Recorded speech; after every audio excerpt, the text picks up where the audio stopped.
ধরো দুঃসময় আমাদের প্রয়োজন ছিল, সকলে ফোন করছে, খোঁজখবর নিয়েছে। আমাদের দলের সুসময়, এখন আর তৃণমূলের কর্মী এবং কি ধরো দুঃসময়ের কর্মীর প্রয়োজন হয় না, কে খোঁজখবর। ভাই তোমার তো দেখা যাচ্ছে না, খোঁজ খবর নাই তোমার। আসসালাম, কি অবস্থা? আলহামদুলিল্লাহ ভাই। তোমার তো দেখা যাচ্ছে না, কোনো খোঁজ খবর নাই তোমার, কি অবস্থা আছে ভাই, আমাদের তো এখন খোঁজখবর কেউ নিচ্ছে না। ধরো দুঃসময় আমাদের প্রয়োজন ছিল, সকলে ফোন করছে, খোঁজখবর নিয়েছে। আমাদের দলের সুসময়, এখন আর তৃণমূলের কর্মী এবং কি ধরো দুঃসময়ের কর্মীর প্রয়োজন হয় না, কে খোঁজখবর নিচ্ছে না, তাই আমরা আমাদের মতো করে আছি আর কি ভাই।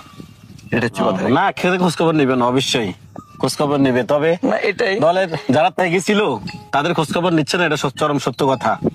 যারা ত্যাগী ছিল, যারা সবসময় মাঠে ছিল, সরাসরি আওয়ামী লীগ আমলে যারা রাস্তায় ছিল, তাদের খোঁজ খবর এখন হাইব্রিডে ভরে গেছে। জি, জি। এখন এই হাইব্রিড দমন করতে হবে আগে, এই হাইব্রিডটা আগে দমন করতে হবে। এটা যদি আমাদের প্রত্যেকটা নেতা কর্মী, প্রত্যেকটা যারা নেতা পর্যায়ে আছে, যারা দায়িত্ববান লোক আছে, তারা যদি বুঝতো এই বিষয়গুলো, তা আমার মনে হচ্ছে যে আমাদের ত্যাগী কর্মীগুলো বর্তমানে যে আপনার হারা যাচ্ছে, ওরা আর হারাতো না। আমাদের আমাদের আমাদের যারা সিনিয়র নেতারা আছে তাদের কাছে একটাই মানে দাবি থাকতে হবে, যে সেটা হচ্ছে যে হাইব্রিড যারা আছে তারা সব সময় পিছিয়ে থাকবে, তারা কখনো সামনের কাতারে আসতে পারবে না। যারা ত্যাগী নেতা ছিলেন তারাই সামনের কাতারে আসবে।